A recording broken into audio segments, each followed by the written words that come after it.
As Bíblias de vocês, por favor, em Gálatas capítulo 1, nós vamos ler dos versículos 3 a 12. Gálatas 1, de 3 a 12. E aí, uma informação importante, eu geralmente uso a NVT, é a nova versão transformadora, é uma das versões disponíveis em português da Bíblia. Se você está usando aplicativo, tem na grande maioria dos aplicativos, se não, você usa aí a sua versão, também está tudo certo. Gálatas 1, de 3 a 12. 1, de 3 a 12.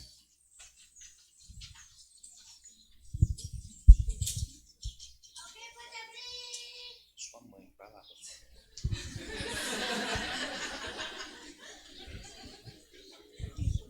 Tô ansioso com esse iogurte. Vamos lá. Diz assim a palavra de Deus. Que Deus, o Pai e nosso Senhor Jesus Cristo lhes dê graça e paz. Jesus entregou sua vida por nossos pecados, a fim de nos resgatar deste mundo mau, conforme Deus, nosso Pai, havia planejado. Toda glória a Deus para todos sempre. Amém. Eu admiro-me que vocês estejam se afastando tão depressa daquele que os chamou para si, por meio da graça de Cristo. Vocês estão seguindo um caminho diferente, que se faz passar pelas boas novas, mas que não são boas novas de maneira nenhuma. Estão sendo perturbados por aqueles que distorcem deliberadamente as boas novas de Cristo. E seja amaldiçoado qualquer um, incluindo nós, ou mesmo um anjo do céu que anunciar boas novas diferentes das que nós lhes anunciamos. Repito o que disse antes. Se alguém anunciar boas novas diferentes das que vocês receberam, que seja amaldiçoado. Acaso estou tentando conquistar a aprovação das pessoas? Ou será que eu procuro a aprovação de Deus? Se meu objetivo fosse agradar as pessoas, eu não seria servo de Cristo. Irmãos, eu quero que vocês entendam que a mensagem das boas novas, por mim anunciada, não provém do raciocínio humano. Eu não a recebi de fonte humana e ninguém a ensinou a mim. Ao contrário, eu a recebi por revelação de Jesus Cristo. Vamos orar mais uma vez? Ó Deus poderoso, pedimos, ó Pai, que Tu fales conosco por meio de Tua palavra, dá-nos direção, ajuda-nos, ó Pai, a entender a Tua graça revelada no Evangelho de Cristo Jesus. Te louvamos para a glória do Teu santo nome. Em Cristo nós oramos. Amém. Bom demais. Vamos lá. A gente tem um tema, né? Eles podem, vocês não. E eu não sei se vocês já viram filmes que começam com uma cena final. Já viu isso? Filmes que começam com uma cena final ou com uma cena quase final. E aí tem ali alguns detalhes e aí já corta para uma história lá no começo, sei lá, 5 anos antes ou 3 dias antes. E aí começam-se a desenrolar fatos que culminam naquela cena final. Ok? Isso é muito comum. Eu acho que o nosso tema tem um pouco disso. Lembra isso. O Satanás, quando quer, manda até mosquito. Né? Lembra isso. Entende? Eu acho que o nosso produto final é o nosso tema. Mas a gente tem uma jornada até ele. Entende? Começar por ele, para mim, inverteria os processos. E eu espero que durante esse tempo que a gente tem aqui, a gente possa ir alcançando essas convicções. Ok? Tudo bem? Eu quero começar hoje usando esse texto de Gálatas, que para mim é um texto muito importante para fundamentar aquilo que eu acredito que vai estruturar as nossas conclusões. Né? Então essa depois de termos visto a primeira cena do filme, a gente vai lá para 5, 10 dias antes e começa a delinear coisas que são importantes para chegar lá. Ok? Vamos lá então. Eu não sei se você notou a quantidade de vezes que Paulo usa a palavra evangelho aqui nesses poucos versículos que a gente leu. Mas existe um elemento interessante na fala de Paulo que para mim precisa ser observado, que é o fato de que em poucos versículos Paulo diz 5 vezes evangelho. E me parece que essa é uma ênfase de Paulo. Parece que isso é importante para ele. E por que saber disso, ter essa informação para nós é importante nessa manhã? Pelo simples fato de que Paulo está escrevendo para uma comunidade de cristãos, ok? Então, vem juntando essas informações comigo, não derruba ela. Não sei se você lembra quando o seu Madruga pede para o Chaves ir segurando umas latinhas, e aí ele vai tentando pegar e derrubando outras. Não, segura tudo aí com você, tá bom? Paulo está escrevendo para uma comunidade de cristãos. É uma junção de várias igrejas. A Galácia é uma região grande que contemplava algumas plantações da qual Paulo participou, 3, 4 igrejas. E nesse processo de nascimento dessas comunidades, eles recebem o evangelho, mas tudo ainda é muito novo. E então, Paulo escreve para essa comunidade, e ele tem um grande desafio lá, que eu já vou dizer qual é. Mas o que a gente precisa entender de primeira mão é que Paulo está falando com cristãos. Okay? E por que isso é tão importante? Porque para mim é singular que a temática que vá dar rumo, norte, ou que vá reajustar o comportamento dos irmãos da Galácia que são cristãos, seja o próprio evangelho. Seja o evangelho em si. Você já deve ter visto, talvez na sua experiência cristã, não sei se você é cristão ou não, ou quanto tempo você é cristão ou não, mas você já deve ter visto ou já deve ter imaginado que o evangelho é uma narrativa destinada para momentos específicos. Você já ouviu falar de coisas que eu sou absurdamente contra e tenho muito preconceito? Por exemplo, o tal do culto evangelístico. Já viu isso? Vamos ver um culto evangelístico? Tá. O que tem no culto evangelístico que torna esse culto evangelístico? Vamos esmiuçar, vamos desdobrar o culto evangelístico. O que é o tal do teu culto evangelístico? Não, o culto evangelístico é um culto onde a gente vai falar da obra de Jesus para os não cristãos ouvirem. Legal. Porque nos outros cultos vocês fazem o quê? Vocês falam de quem? Vocês não falam da obra de Cristo no culto? O culto é sobre quem? É sobre o quê? Nos cultos evangelísticos a vida é pela graça e nos outros cultos é na unha. Pode falar. Vai ter um culto evangelístico hoje? Não era para explorar, não. Repelex. Será que funciona?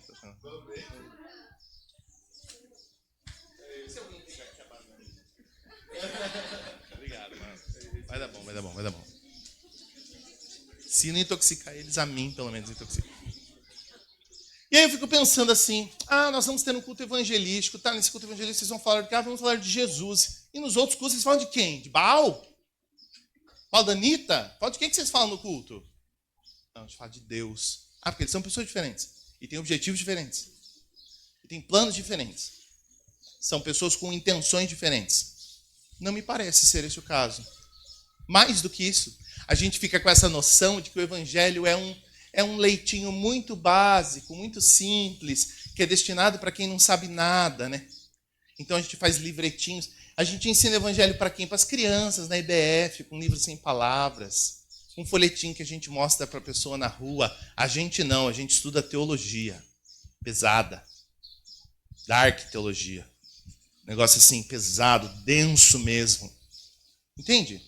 Isso para mim é muito estranho. Muito estranho. Mas eu entendo que essa convicção seja natural, porque eu fui ensinado assim. Eu cresci achando que o evangelho era um conteúdo inicial,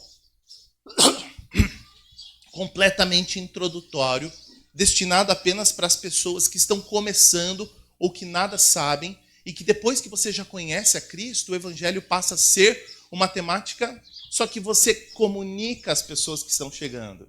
É para a sala de catecúmenos, de primeiros passos. Nós não precisamos do evangelho. Nós estudamos coisas complexas. E por que para mim é muito importante que para que a gente chegue em tópicos como esse, a gente precise construir outras coisas?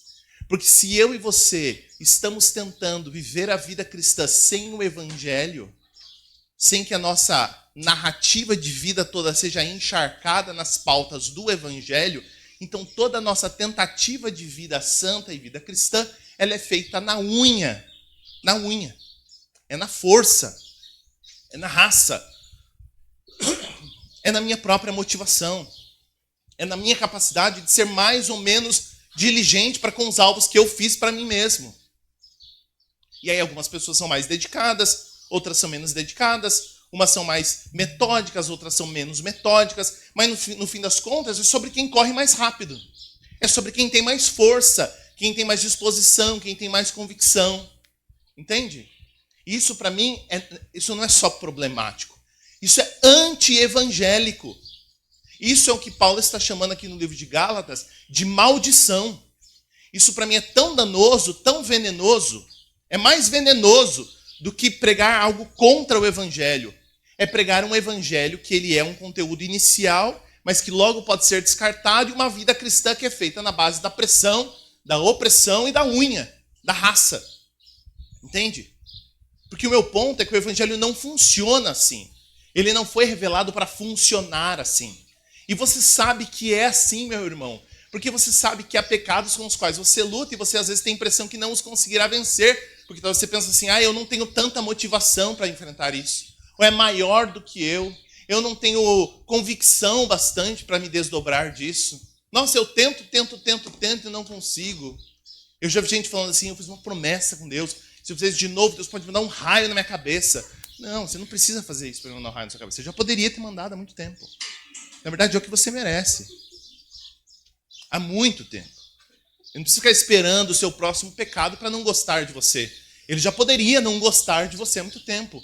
Mas a narrativa do evangelho é exatamente o oposto a isso. O oposto a isso.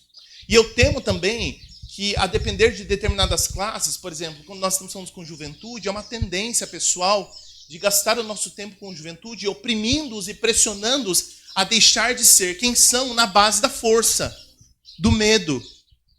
Ou até mesmo de tipo assim, mas e aí? Você vai continuar vivendo essa vida?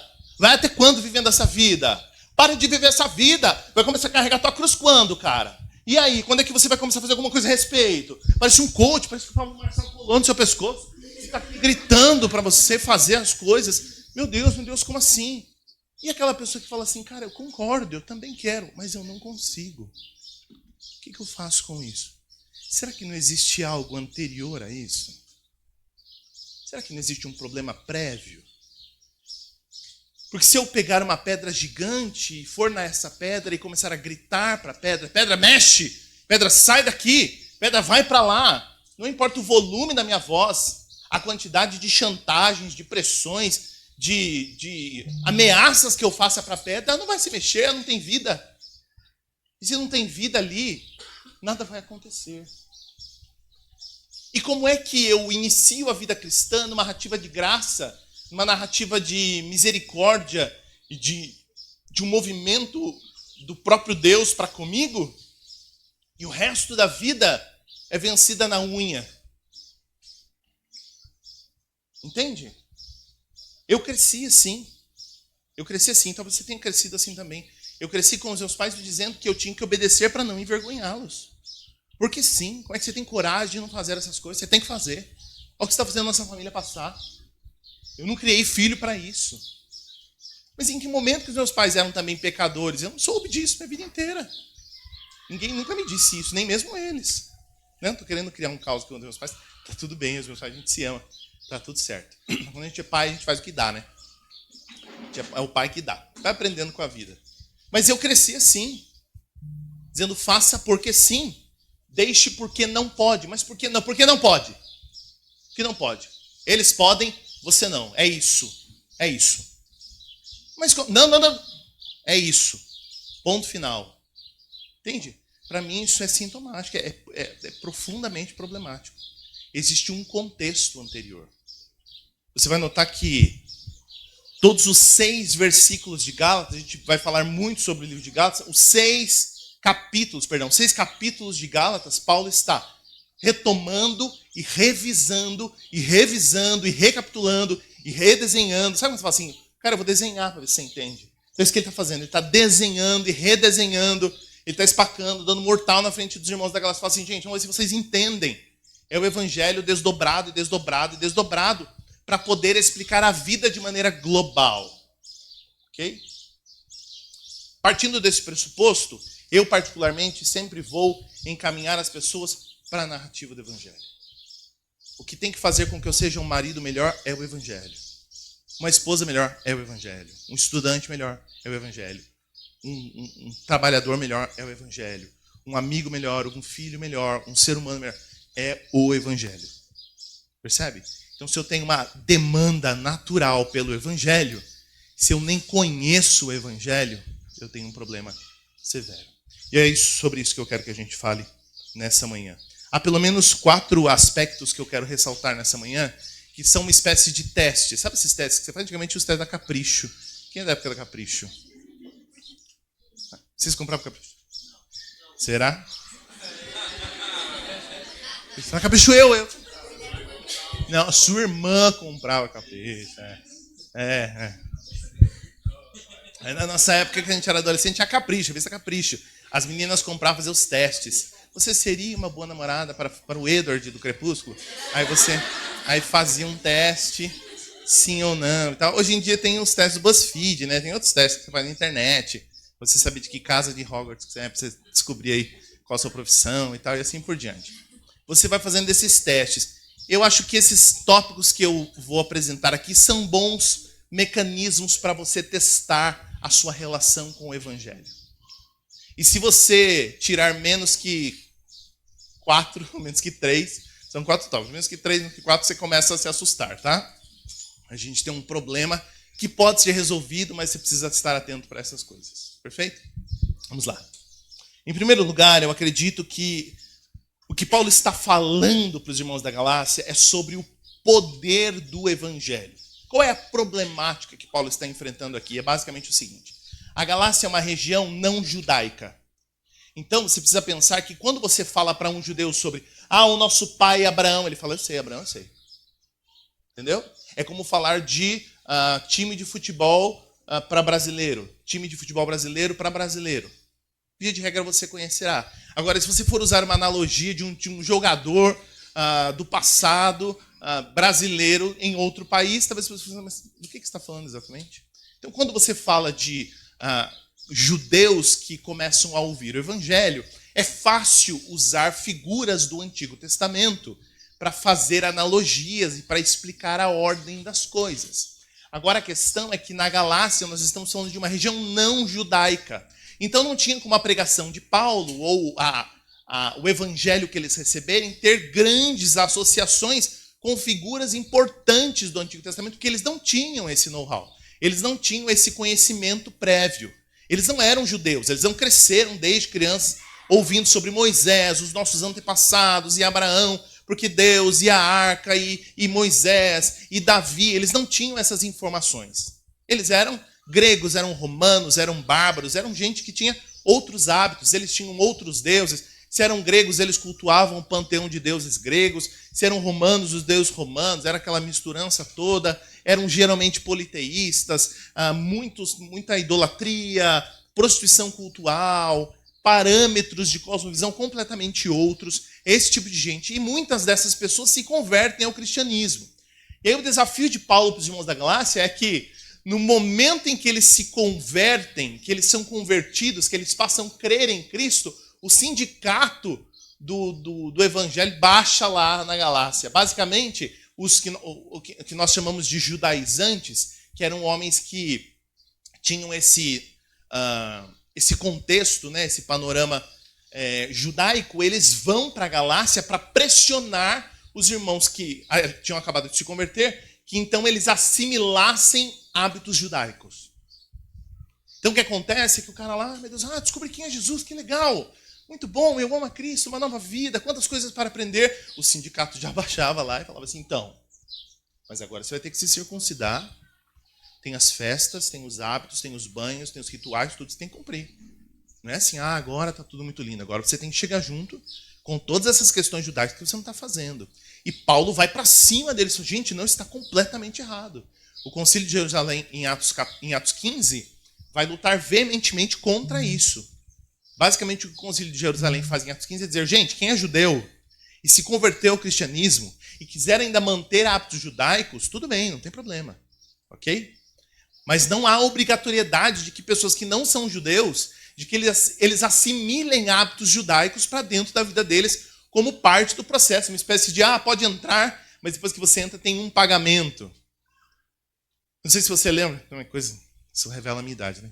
Quando eu era mais novo, 1000 anos atrás, quando eu era mais novo, tinha um negócio lá no interior que era assim, você ganhava uma carta, chegava uma carta na sua casa. Você ganhou uma televisão no clube tal. Aí você ia lá no clube buscar a televisão que você tinha ganhado. Você chegava lá, para você retirar a televisão, você precisava só se tornar sócio do clube. Eram 12 parcelas de 800 e não sei quanto.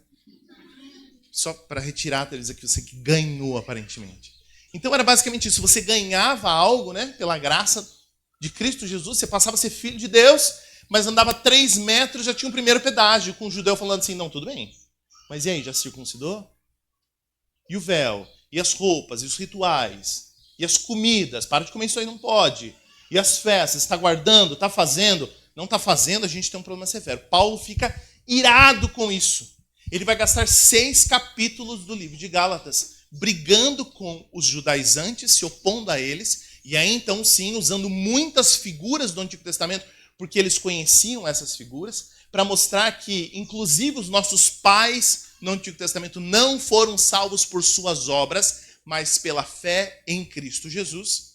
E, ao mesmo tempo, ele vai para cima dos irmãos da Galácia e fica transtornado com eles. Eu não sei se você notou durante a leitura, mas ele já fala no versículo de número 6, eu me admiro quão rapidamente vocês estão se afastando das verdades que eu acabei de ensinar para vocês.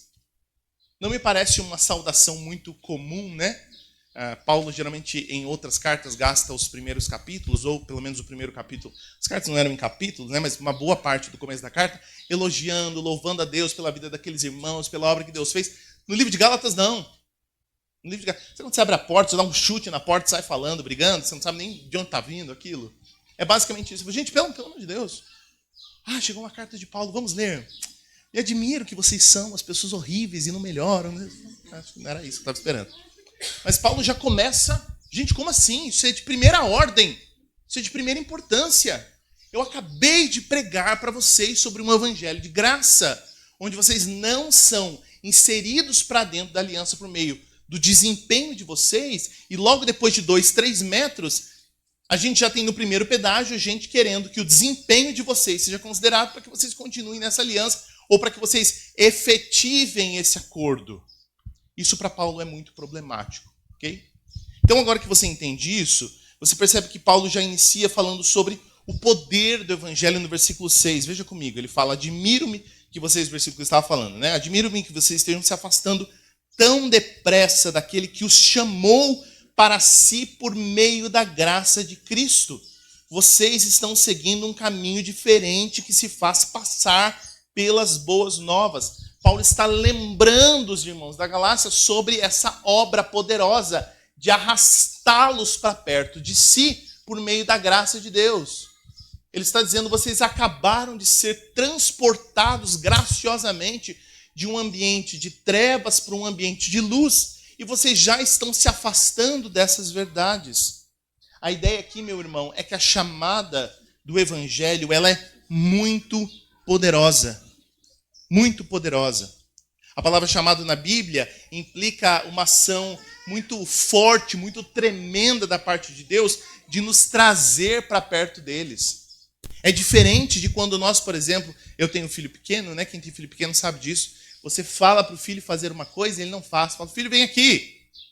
Filho, vem cá pegar um negócio aqui. Filho, vem cá. E o filho não vem. Filho, vem aqui. E ele não vem. Ele não faz o que está pedindo. Filho, levanta daí, por favor. Filho, tira a mão daí, não põe a mão na boca, para com isso. E a criança não faz. Não é esse tipo de chamado. O chamado de Deus é um chamado eficaz, ele é poderoso. Ele arrasta o indivíduo, porque ele transforma o indivíduo de dentro para fora. Ele arrasta o indivíduo de dentro para fora. Se eu tivesse esse poder, eu diria, filho, vem cá. Vem aqui do meu lado. E dentro do meu filho despertaria um desejo. Eu quero estar muito ao lado do meu pai, acho que eu vou ficar lá perto do meu pai.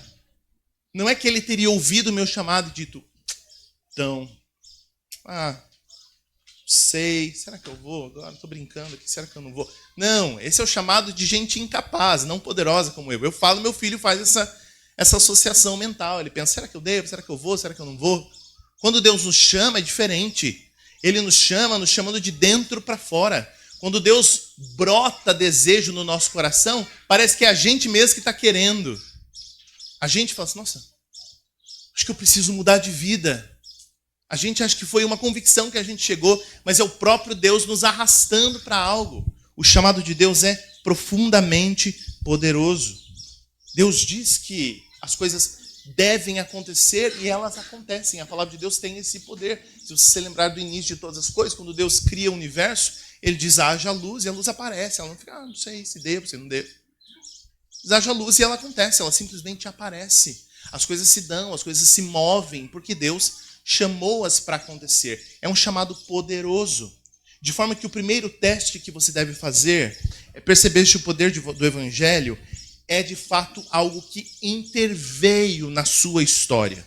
Se você nunca sentiu essa intervenção, então você não compreendeu realmente o Evangelho.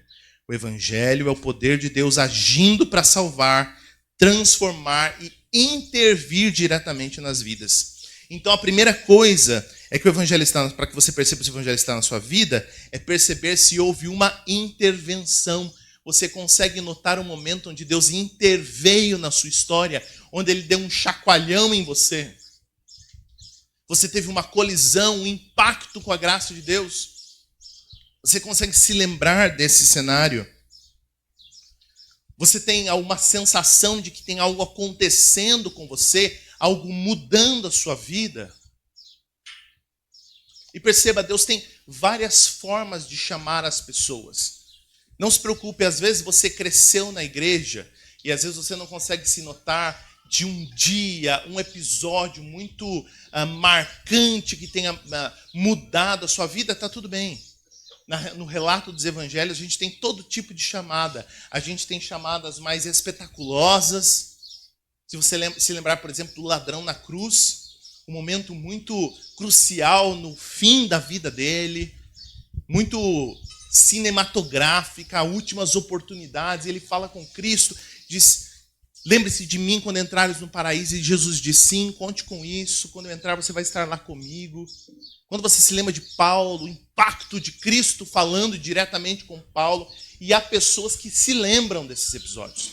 Lucas, eu me lembro um dia que eu estava triste, chorando na minha casa, desesperado, vazio, completamente desesperado, sem sentido, sem propósito. Eu me lembro claramente de Deus invadindo meu coração com graça, com propósito, com sentido, com amor, me dando direção. Eu me lembro disso.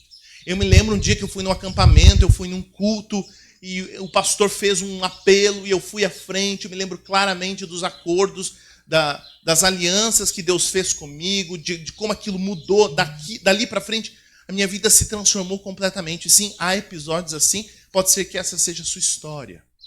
Mas há outros episódios onde Jesus também demonstra que as pessoas são mudadas via intervenção gotejada, né? Já viu isso? Quando vai irrigar a plantação assim, para o gotejamento? Vocês acham que eu sou de São Paulo, que eu não entendo nada, né? Meu filho, eu sou do agro. E que não é aquela aguaceira, nem sei se usa mais isso, né? Aquela aguaceira não é aquela gotinha de água que vai pingando, vertendo aos pouquinhos. Pense, a história que Cristo tem com a maior parte dos apóstolos e dos seus discípulos é assim. É diariamente caminhando, ensinando coisas a eles. Tem dias que parecem que eles aprenderam mais, tem dia que eles sabem menos, tem dia que eles entenderam mais, tem dia que eles entenderam menos. Jesus caminha com eles, e chega um episódio onde fala assim, nossa, será que esse povo é surdo, esse povo é retardado, pelo amor de Deus. Às vezes eu fico lendo a Bíblia e falo assim, gente, ou esses discípulos eles têm algum problema, ou Jesus fala e eles estão assim, Jesus falando, eles, Há episódios na Escritura onde Jesus fala assim, eu preciso morrer, mas depois de morrer eu vou ressuscitar. E aí você vê que Jesus morre e fica assim, gente, o que vai acontecer? E agora, o que vai acontecer, meu Deus? Devia ter um aluno que sentava na frente e falava assim, gente, vocês prestaram atenção, mas ele falou isso. Ele pôs na lousa, eu vou morrer, eu vou ressuscitar. Vocês não anotaram, é culpa de vocês. Não, eles ficavam desesperados. Pedro voltava para pescar, gente, chegou, acabou. Foi lindo enquanto durou. Mas ele não acabou de falar que ele ia ressuscitar. E quando ele ressuscitou, ele falou, tá! Então eu não falei por código, eu falei exatamente isso, que eu ia ressuscitar mesmo. Vocês não entenderam. Tem gente que é assim. Tem gente que percebe esse poder do evangelho de maneira progressiva. Ok? Percebe as coisas se transformando progressivamente. Qual é o problema aqui, meu querido irmão? O problema se dá se você não consegue notar nenhum grau de intervenção divina. Nem de maneira majestosa, miraculosa e extravagante em episódios de conversão. Ah, pastor, eu era drogado, eu usava cocaína, crack, eu enchia a cara, eu transava com todo mundo, ia pra balada, era muito louco, torcia pro Corinthians. Só coisa ruim. Jogo do tigrinho e tal. E um dia, pastor, eu sentei para conversar com um amigo, estava assim desesperado, e ele começou a contar sobre a narrativa do evangelho, e eu me lembro claramente nesse dia do meu coração ter ardido. Eu lembro claramente de eu me sentir completamente renovado, de tudo ser transformado na minha mente.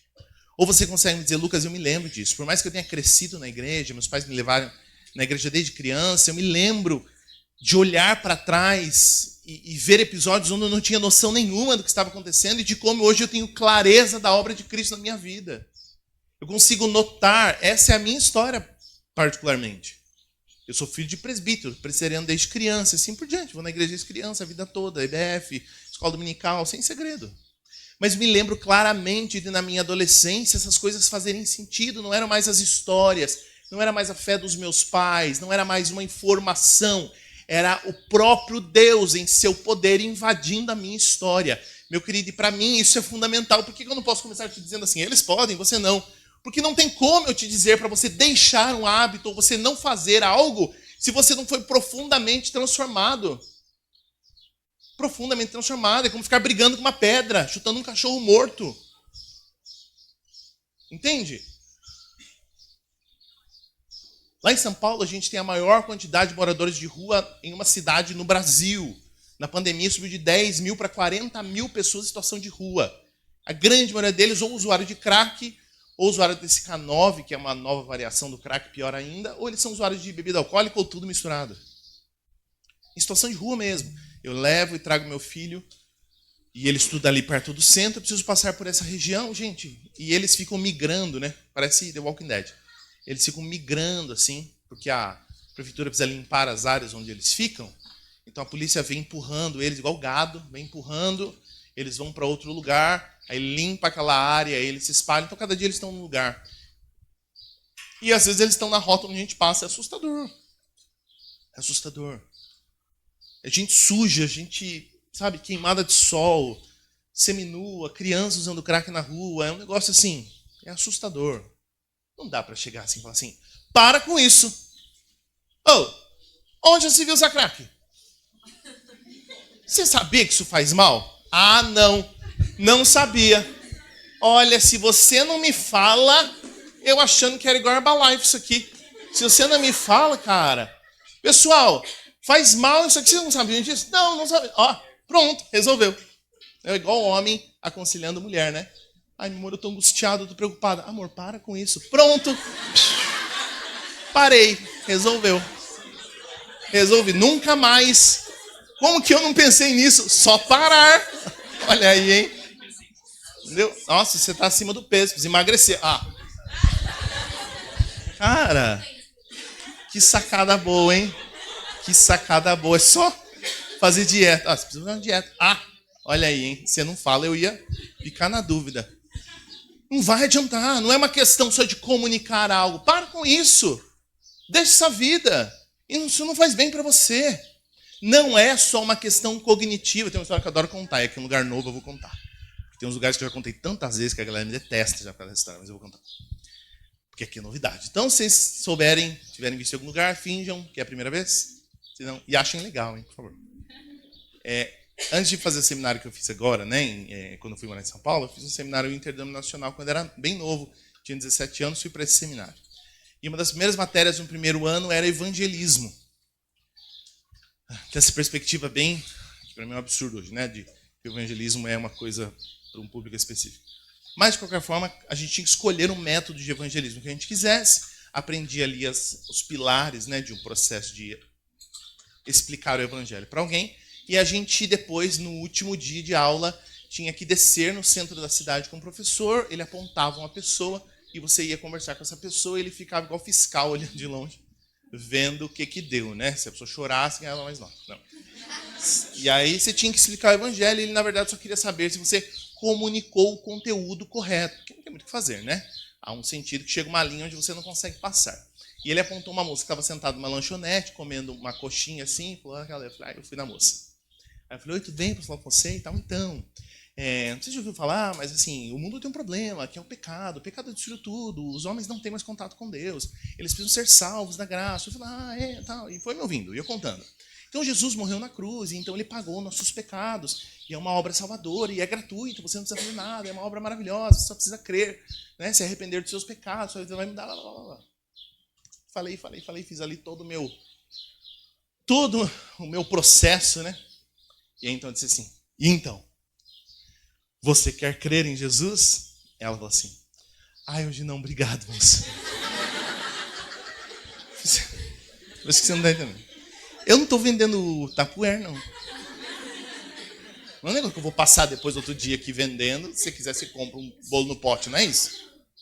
Amiga, você entendeu que é gratuito. Você não precisa fazer nada, é uma obra de Deus por você. E outra, ela é cósmica, ela vai mudar a sua eternidade. Não é só, se eu comer, se eu fizer, vai mudar uma coisinha. Não muda a estrutura da tua vida. Ela, Falei, então, ela, hoje não, obrigado.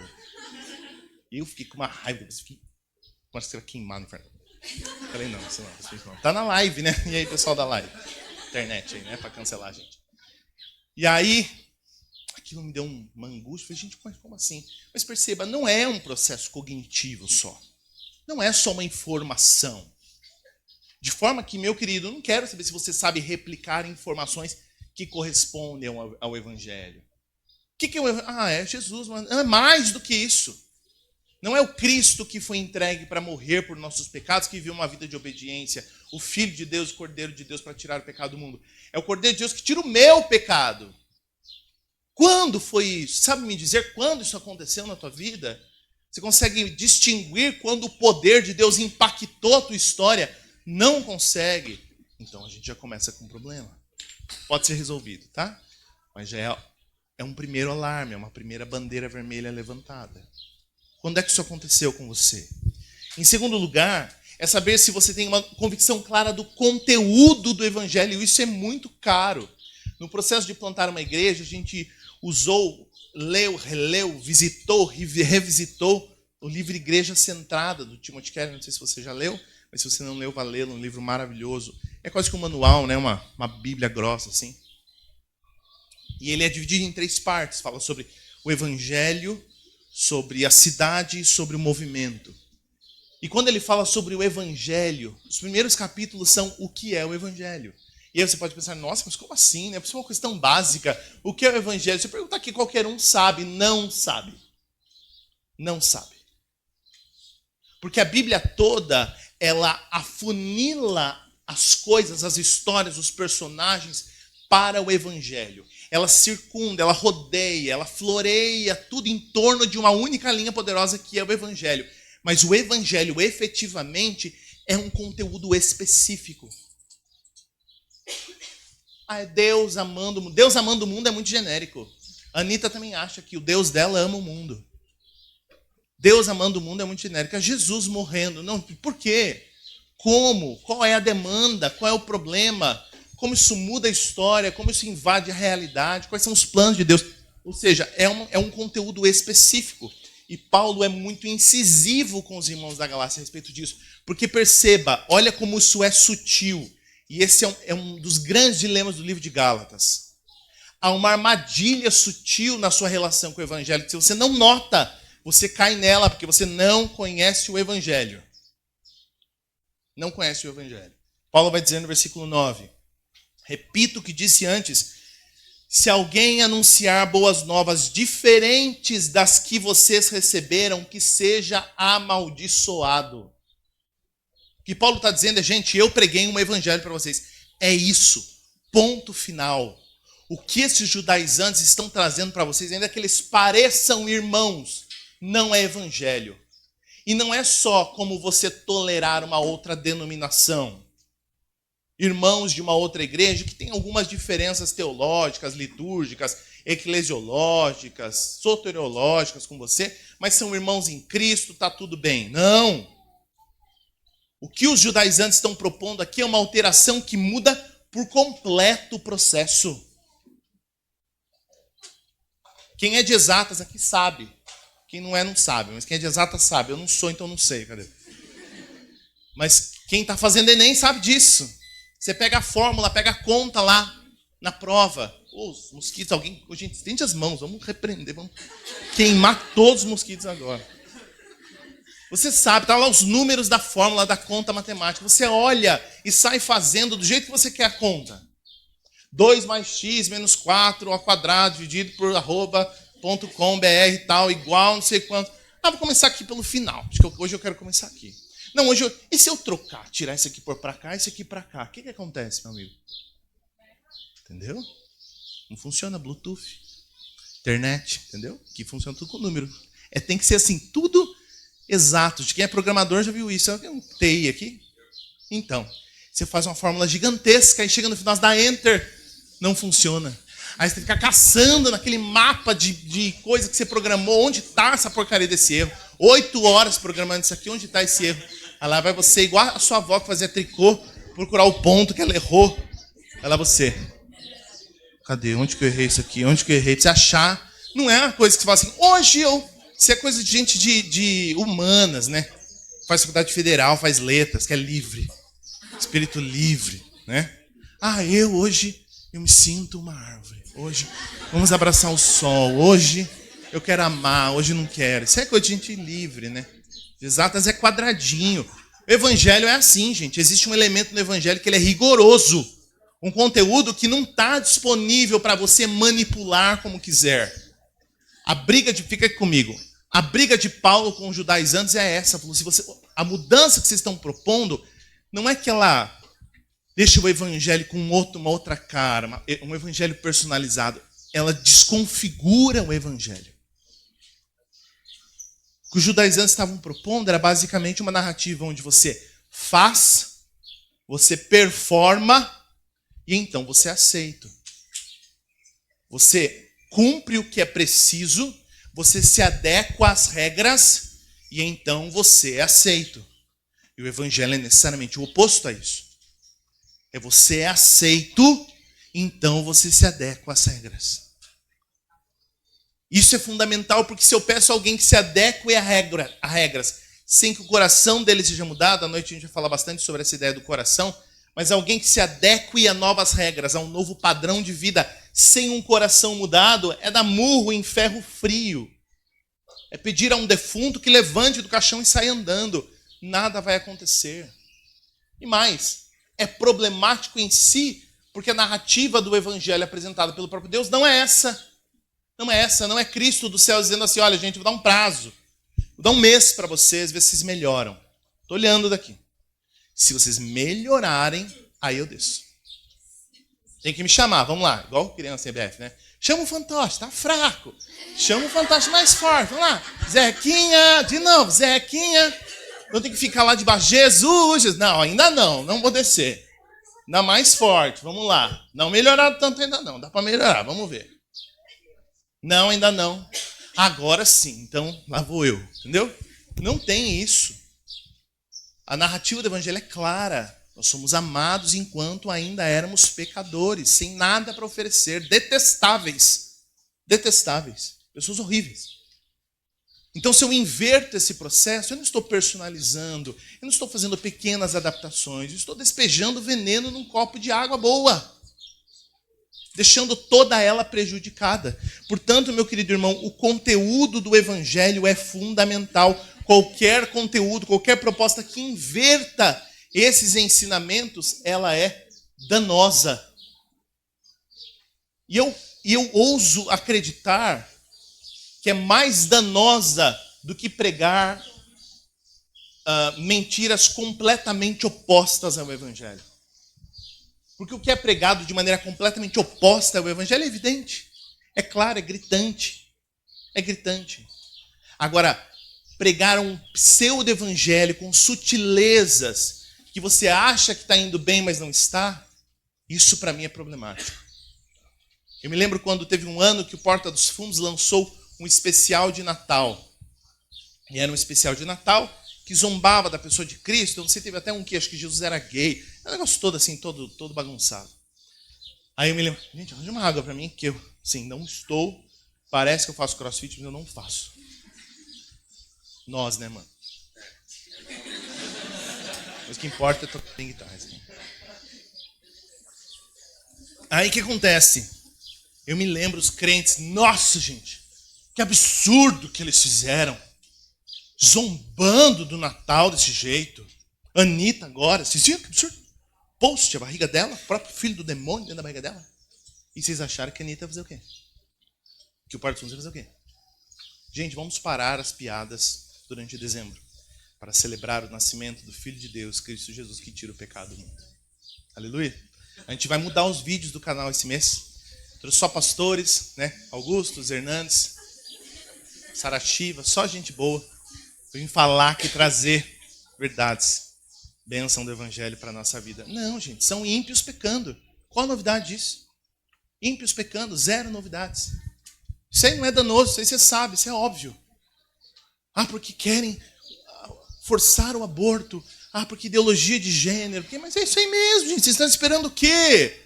Vocês estão com uma visão muito otimista da realidade. Vocês estão esperando que aconteça o quê? Que em algum momento no país todo mundo ia dar as mãos, igual no especial da Globo, final de ano. Hoje é um novo dia contra o aborto. Não vai ter isso. Não vai ter. Não vai rolar. Não vai acontecer. Não importa o presidente. Não vai rolar. Não vai rolar. Para de ter esperança. A tendência é só azedar. Aí Jesus volta e resolve tudo. Mas o meu ponto é que para mim problemático é você achar que está no caminho certo e não está. É você estar engolindo pílulas de placebo, né, de mentira, achando que aquilo é verdade quando não é. Ah, eu conheço a Cristo, eu conheço o Evangelho. Quando na verdade não conhece. Isso é absurdamente danoso para o apóstolo Paulo. Há um conteúdo específico do Evangelho que a sua mente se ilumina para ele. De forma que você passa a ver essas verdades, elas fazem sentido espiritual para você. Se adequa muito àquilo que eu disse no começo. Em um dos livros de Crônicas de Nárnia, existe um episódio onde... Eu anoto os nomes, porque eu sou muito ruim de nome. O Dígor e a Polly, eles chegam num ambiente onde não há nada. E as coisas começam a ser criadas, e o tio deles também está junto, presenciando os mesmos eventos. E eles percebem os eventos de uma maneira e o tio não consegue perceber aquilo, mesmo vendo os mesmos eventos. Percebe? Não é só obter uma informação cognitivamente, é você entender as verdades escondidas naquela narrativa, na verdade do Evangelho. Então, não adianta você replicar para mim a história do Evangelho se essa narrativa não fizer sentido real na sua vida como uma narrativa transformadora. Se você conhece minimamente a Escritura, até católicos sabem disso, minimamente você saberá dizer alguma coisa sobre o Evangelho. Ah, não, é Jesus que nasceu de Maria e cresceu e foi injustamente crucificado pelos nossos pecados. Tá, mas isso é uma informação. O quanto dessa informação é efetivamente verdade de Deus transformando a sua vida e a sua história. Poderosamente, mudando as suas escolhas, as suas narrativas. Você quer um teste básico para isso? Básico. E por isso que o Evangelho é tão importante de maneira global para a vida. Você fala que crê numa narrativa onde você é amado, não pelos seus méritos, mas na verdade pelos méritos de Cristo, mas você gasta toda a tua vida querendo a aprovação das pessoas para validar o que você acredita sobre você mesmo.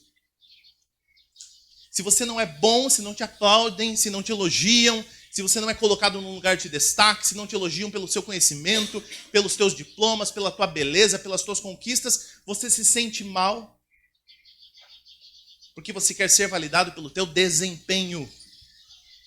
Quando é que você me diz que sua vida está indo bem? Quando você está avançando, sendo promovido, passando no vestibular, passando no Enem para quem vai fazer Enem, casando com a menina bonita, casando com um carinha famoso da escola. Aí você fala assim, a minha vida está indo bem. Porque você está validando sua vida com base no seu desempenho. Gente que diz, Lucas, eu não consigo ser feliz porque eu tenho um trauma de infância, porque meus pais nunca me olharam com amor, eu nunca ganhei carinho, eu nunca ganhei um abraço, Eu sempre fui tratado como lixo. E o que resolveria teu problema, meu querido? Ser abraçado pelos teus pais? É isso que você precisa? Será mesmo que isso vai resolver os teus problemas? Voltar na história e de alguma forma ter tido uma infância onde você fosse amado? Claro, isso é ideal. Isso é ideal. Mas se não aconteceu, tudo está perdido. Você quer medir a sua realidade, curar as tuas dores com base no que pessoas podem fazer ou te dar?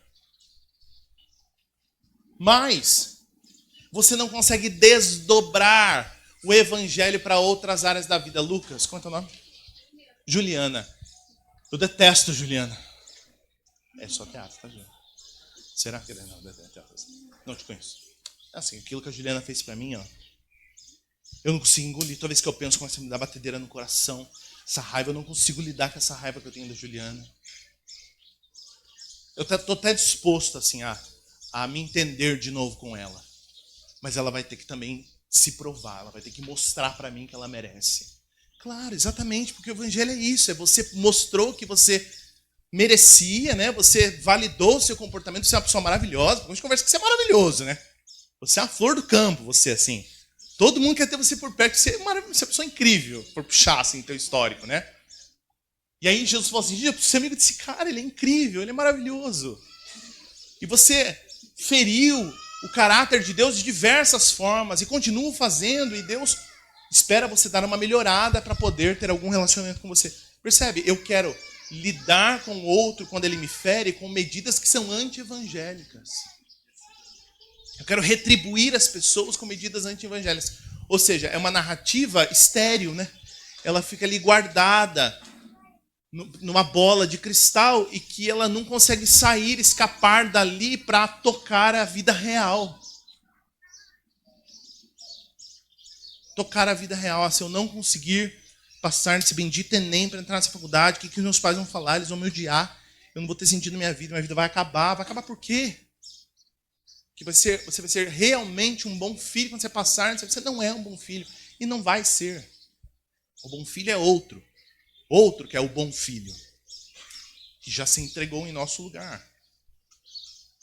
Então, se você quer medir a realidade a partir do seu desempenho, você está querendo um outro evangelho. Isso é severamente problemático. Eu vejo muita gente falando assim, Lucas, não pode dar ênfase nessas coisas. Se dá ênfase nessas coisas, vira bagunça. Cada um faz o que quer daí. Não, gente. Esse é o caminho correto. É ser amado, é ser encontrado. Então, para ser algo. Para que todas as esferas da vida mudem. Eu não preciso ser, para ser um bom marido, eu não preciso de um coach, eu não preciso de uma palestra. Eu preciso olhar para como Cristo reage, para como Cristo se relaciona com a sua igreja. Porque ele é o protótipo ideal de um marido. O comportamento de submissão dele para com sua igreja, de sacrifício, é o que pauta a minha figura como marido, como filho, como homem, como cristão, como cidadão, como funcionário, como amigo. Não sou eu, não são as minhas ideias, mas o evangelho. Então o evangelho não pode ser apenas uma narrativa, mas uma narrativa correta que muda a vida. Mais do que isso, meu querido irmão. O evangelho tem um drama. Olha comigo o versículo de número 4. Jesus entregou sua vida por nossos pecados, a fim de nos resgatar desse mundo mau, conforme Deus, nosso Pai, havia planejado. E esse é o terceiro teste. Você entende o drama cósmico da realidade. O evangelho tem um drama cósmico, e por cósmico aqui eu estou dizendo um drama que envolve toda a realidade. Toda a realidade. Você entende que o evangelho intervém na realidade. O evangelho não é uma injeção de ânimo para viver o dia.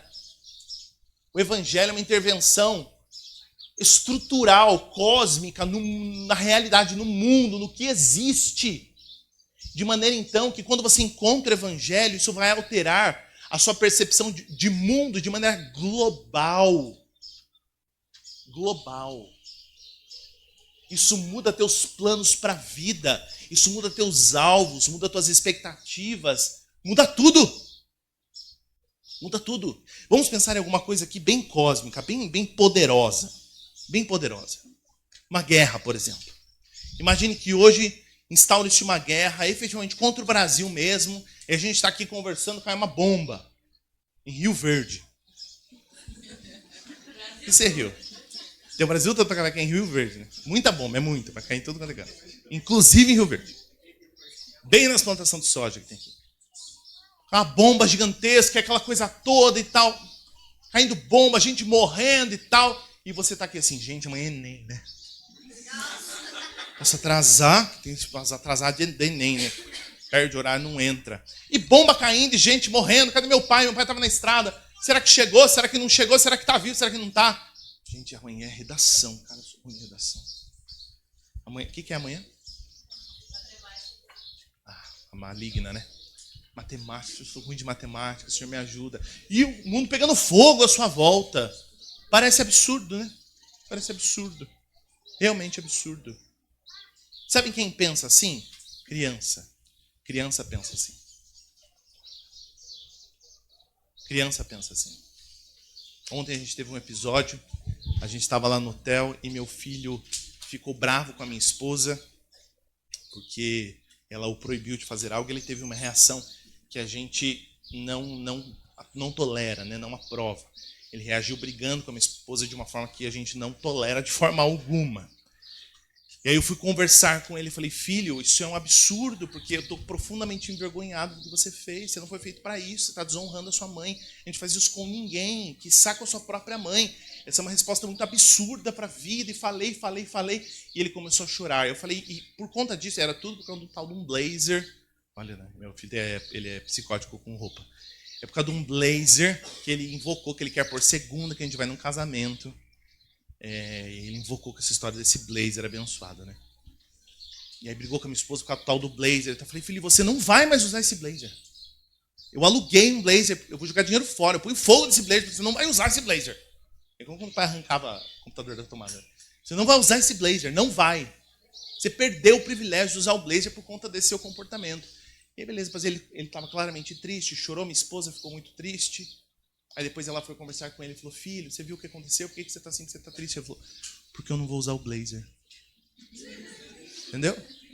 Ele não conseguiu falar assim, caramba, gente, olha o que eu fiz. Pô, olha que absurdo, eu desonrei minha mãe, eu agredi minha mãe, eu fui uma criança horrível.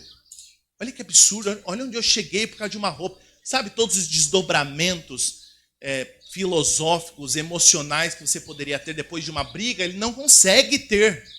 Porque ele é uma criança de 4 anos. Ele só consegue lidar com o que é concreto, porque a mente dele é muito limitada, ele é uma criança. A tristeza dele é, eu não vou pôr o blazer. Eu sei que a seu tempo isso vai, né, plantando sementes no coração dele, e aí cada idade com seus dilemas. Mas ele é incapaz de lidar com esses conceitos mais profundos. Tem gente que parece que é infantil demais e não consegue desdobrar a vida toda a partir do evangelho. Não consegue. Sem brincadeira. Pô, Jesus, o Filho de Deus, a voz, a palavra criadora de todas as coisas da existência, que criou tudo do nada, detentor de todo poder, absoluto, soberano sobre a realidade, fez um movimento de encarnar-se, algo que não existe em nenhuma religião tem essa narrativa. Para as religiões, pelo contrário, a divindade é algo intocável, a divindade não se move assim. Para os gregos e romanos que se convertiam, que isso era absurdo. Os deuses ficavam lá no Olimpo, no panteão, brigando entre si, usando a humanidade, rindo da humanidade. Eu estava ouvindo um podcast há uns tempos atrás sobre o mundo grego, sobre a divindade grega, né, essa narrativa mitológica dos deuses gregos. Uma marca muito clara. Os deuses não gostavam de ser comparados com ninguém. Ah, a deusa tal é a deusa da beleza, da fertilidade. Se alguém na Terra fala assim, nossa, você é tão bonita, você chega a ser mais bonita que a deusa tal. Se ela ouvisse, ela decide te transformar numa cabra. Que ninguém pode ser mais bonita que ela. Ai de mim fazer um movimento por esses mortais. O Deus vinha, traía a esposa dele lá do Olimpo, engravidava uma humana, a esposa dele, em vez de dar nele, vinha e matava a humana. Esse tipo de divindade. Só no Evangelho você tem o próprio Deus se encarnando para viver num corpo enfermo, com limitações humanas, por amor a seres humanos que ele não está salvando de baseada, ele sabe o seu nome, ele conhece a tua história, cada vírgula da tua vida, cada micropensamento do teu coração. para mudar você de dentro para fora completamente. Você está aí triste porque não encontra marido. Ai, pastor, não acho um homem, não acho um varão para mim. Sério, irmã, sério, realmente. Sério que de tudo, da narrativa gigantesca que rege a realidade, o que você precisa de um marido.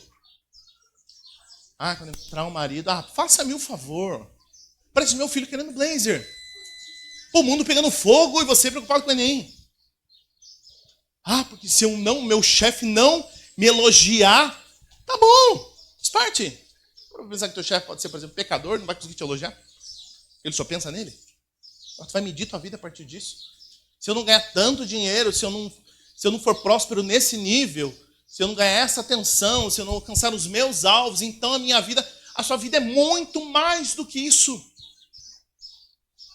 Muito mais do que isso. Muito mais do que autoestima, do que aceitação, do que aprovação, do que validação, do que encontrar sentido em coisas pequenas. Há um drama maior regendo a realidade. Quando você percebe a sua participação nisso, você muda as tuas prioridades. Porque dependendo das prioridades que tu colocou para a tua vida, isso vai consumir a sua energia. Vai consumir quem você é. Vai gastar a tua juventude, teus anos, tua vitalidade em torno de algo que não vai sanar esse vazio de propósito que você tem.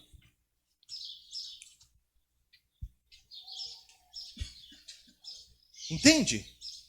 Perceba, há um drama maior, algo maior consumindo a realidade, regendo tudo, rumando a história para um alvo final. E eu não estou dizendo que por isso você deve deixar tudo para trás, largar a tua vida, não. Eu estou dizendo que na vida real, no ordinário, você precisa fazer outras escolhas. Isso se adapta a todos os detalhes. Por exemplo, por que você escolheu esse curso que você está querendo cursar? Me dê uma razão efetivamente bíblica e que glorifica a Deus para o fato de você ter escolhido essa faculdade que não seja porque você acha que vai te dar prestígio, dinheiro, salário ou porque é a faculdade que teus pais querem. Excluindo essas razões. Me dê uma razão bíblica saudável que glorifica a Deus pela qual você escolheu esse curso. Porque todo mundo faz. Se eu fizer, eu vou ser aplaudido. Porque eu acho que essa profissão tem prestígio. Porque paga bem. E não há nenhum problema em você ter escolhido, por exemplo, uma profissão que pague bem, que pague mais ou que pague menos, que te dê mais ou menos prestígio. Mas por que dentro de você? Por que dentro de você fez isso? Por que você comprou esse carro? Por que você comprou essa moto? Por que você gasta tantas horas na frente do espelho se arrumando? O que é que você quer? O que é que você quer? Você quer ser vista por quem? Por quem? Por que quando você não está tão adequada no peso que você gostaria, as roupas não te caem tão bem como você gostaria, isso te faz tão mal? Isso é sobre quem? Quem é o Deus do teu coração? Quem é que você gostaria que olhasse para você e dissesse assim, caramba, hein, que corpo lindo, que cabelo lindo, que rosto lindo. É sobre o quê? Por que tanto você quer um homem? E está disposta ou disposto, no caso de querer uma mulher, espero, a fazer quaisquer negócios para ter alguém? Porque você precisa tanto dar vazão às suas necessidades e demandas emocionais, sexuais. Por quê? O que é que você quer com isso?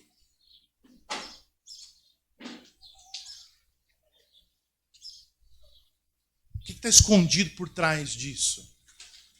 Se você vê como Deus rege a realidade, talvez você mude suas escolhas. Eu já vi, por exemplo, muitas mães abandonando carreiras promissoras que pagam muito bem, porque elas querem ter seus filhos sendo criados por elas em casa, filhos que vão ouvir o evangelho da boca delas. Eu entendo que às vezes, e não estou julgando nem de longe, gente que precisa, põe o filho numa creche 8 horas por dia porque precisa.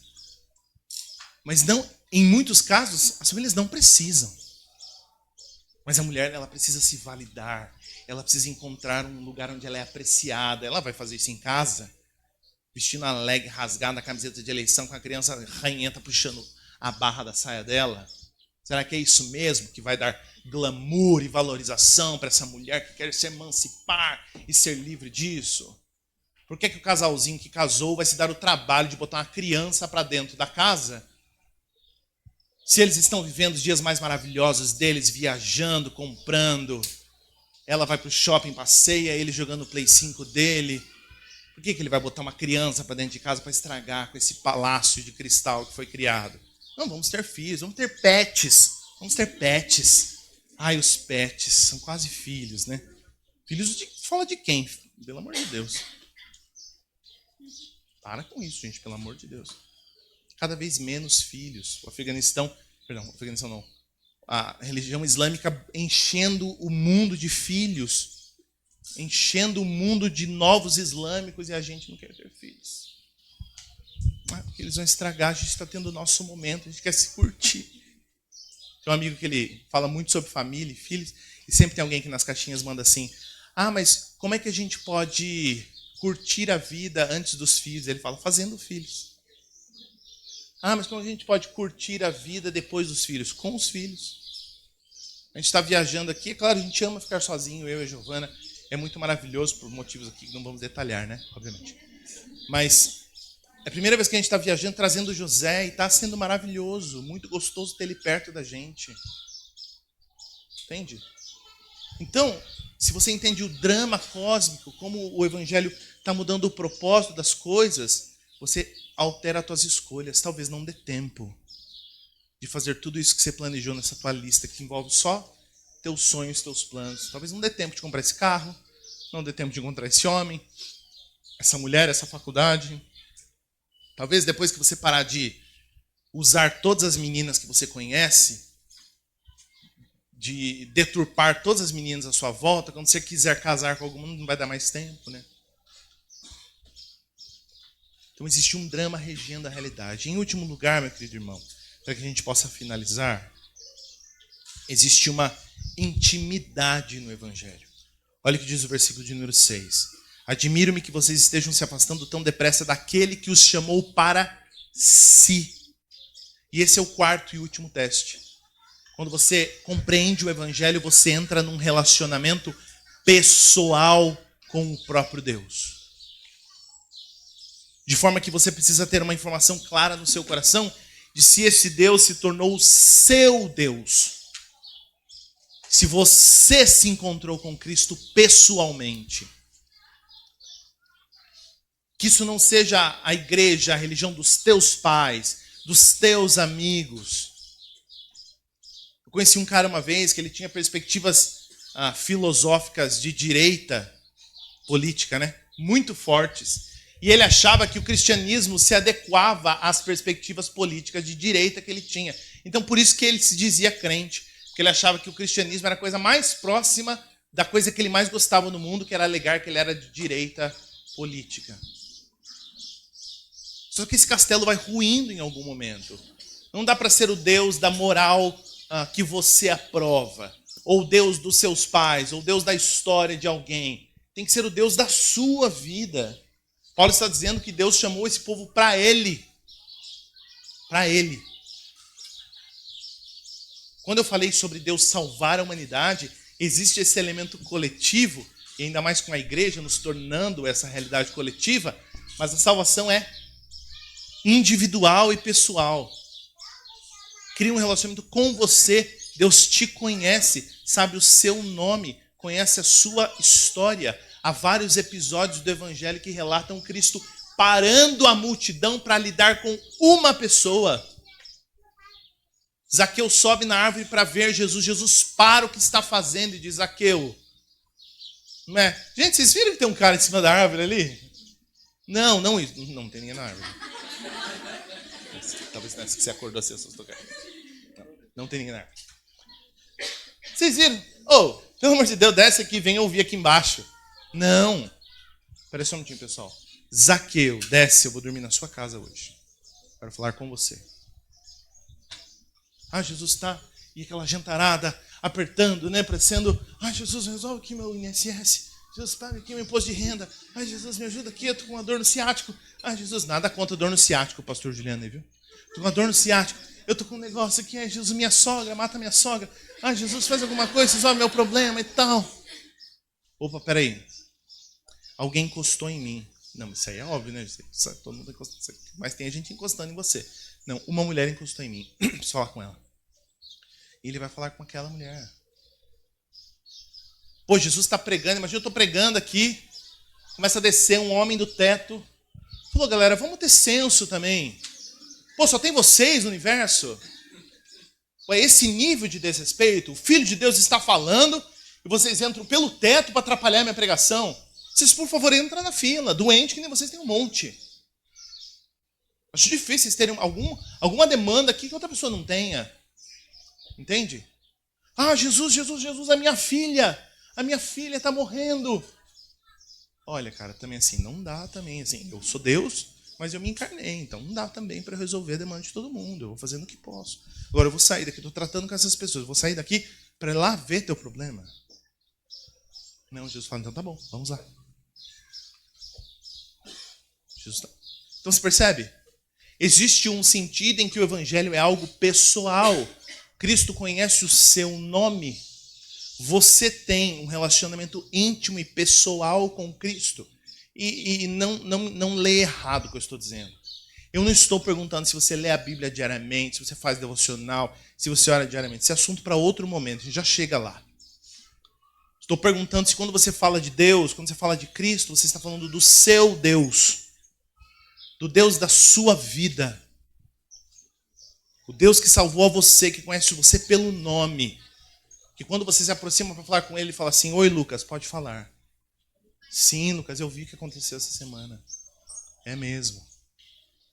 Que me conhece por nome, que está disposto a ouvir as minhas demandas. Pessoalmente. Percebe? Eu te mostrei uma primeira cena do filme, mas eu não posso pular para o fim do filme sem que outras coisas prévias tenham acontecido. Por isso, para mim, é muito caro que a gente tenha iniciado esse tempo com essas perguntas, meu querido irmão. Elas não são só perguntas para um teste vazio, um diagnóstico aleatório. Em último sentido, que eu espero que você consiga discernir depois desses testes pessoais é: você conhece a Cristo Jesus por meio do Evangelho, real, objetiva e pessoalmente? Você se lembra de quando o Evangelho invadiu sua história com poder? Você consegue perceber a narrativa do Evangelho como mais do que uma história, mais do que informações sobre um Jesus altruísta que morre por pecadores, mas do Jesus que morreu pelos seus pecados? Você consegue perceber como isso muda cosmicamente a tua vida? Muda todas as suas relações interpessoais, muda toda a tua relação com a tua carreira, com os teus filhos, com o teu marido, teus amigos, tua namorada, teus sonhos de carreira, com teu dinheiro, como isso afeta tudo. E você consegue perceber como Cristo é o seu Salvador, o seu, íntimo, pessoal, personalizado. Consegue? Você consegue notar que quando você entra em culto, por exemplo, na tua igreja, se você vai a uma igreja, você está cultuando, claro, com os seus irmãos, mas que você está cultuando o seu Deus. Não o Deus da tua instituição, da tua religião, do teu clube religioso ou dos teus pais. Você se percebe falando com o próprio Deus em pessoa. Meus queridos, isso é sine qua non. É uma informação sem a qual a gente não consegue sair do lugar. Não dá para avançar, não dá para sair do lugar se você não me ofertar de volta uma resposta positiva. Talvez você tenha essas convicções, só não tenha notado como o evangelho é mais abrangente do que você tem vivido. Tá tudo bem, é oportunidade para isso. Mas talvez para todas essas perguntas você diga, não, Lucas, eu não consigo me lembrar. Hoje eu percebo que eu tinha uma noção social do que é ser um crente. Mas eu não sei quem é esse Deus. Eu estou puxando na minha memória, eu não me lembro de ter me encontrado com ele. Mas, se eu avalio a minha vida, minhas escolhas, o que eu faço quando ninguém está vendo, a maneira como eu estou rumando a minha vida, eu não conheço esse Deus. É tudo sobre mim, é tudo para mim. Não é o meu Senhor. Eu vivo a vida hoje, pensando no hoje, planejando coisas para amanhã, para hoje, sobre mim. Eu nunca parei para pensar que existe uma narrativa maior regendo a realidade. Esse não é o meu Deus. Você pode passar a ser filho desse Senhor. Esse pode ser o dia que você vai contar às pessoas como o dia em que você foi impactado poderosamente por esse Cristo. Eu quero convidar você a fazer isso. Feche seus olhos, nós vamos orar. Enquanto nós oramos, eu quero que você faça essa averiguação no seu próprio coração. Não há condição de você sair da sua casa, vir para uma chácara e passar todos esses dias sem conseguir olhar para dentro de si e fazer esse teste. Qual é a resposta para essas perguntas? Onde é que você quer chegar com isso? Você consegue notar que Cristo é o Senhor da sua história? Não. Você está como a mulher lá na lanchonete. Para mim hoje não. Quero garantir a você, com base na Escritura, na palavra desse próprio Deus que criou todas as coisas, que essa é a melhor alternativa para a realidade. Crer que Ele criou todas as coisas e que está nos salvando no seu Filho. Que Ele tem um propósito superior para a realidade, da qual eu e você fazemos parte, conquanto Ele queira nos amar e nos salvar no Filho. É também oportunidade para que você, com Deus, reajuste teus planos, tuas prioridades. Será que todas as coisas que você pede ao Senhor, ou todos os planos e alvos que você traçou para a tua vida, para o teu ano, para a tua história, são todos alinhados com o plano de Deus redentivo para a história da humanidade?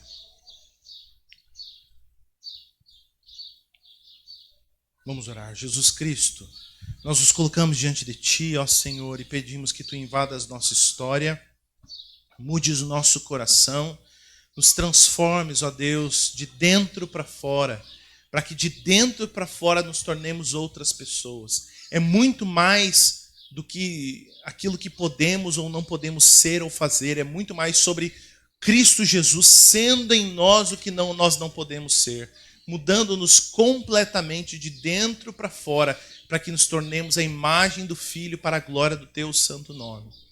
Ó Deus, que nós possamos contar às pessoas essa história de salvação, de mudança pessoal, íntima e real em nossa vida.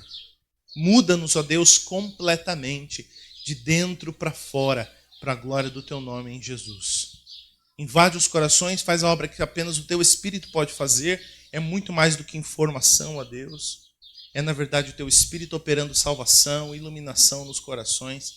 Pedimos ao Senhor, opera a Tua obra nessas vidas. Constrange, ó Deus, move-nos para Ti, como somente Tu podes fazer poderosamente. No Senhor nós oramos e agradecemos. Amém. Te abençoe, meu querido irmão.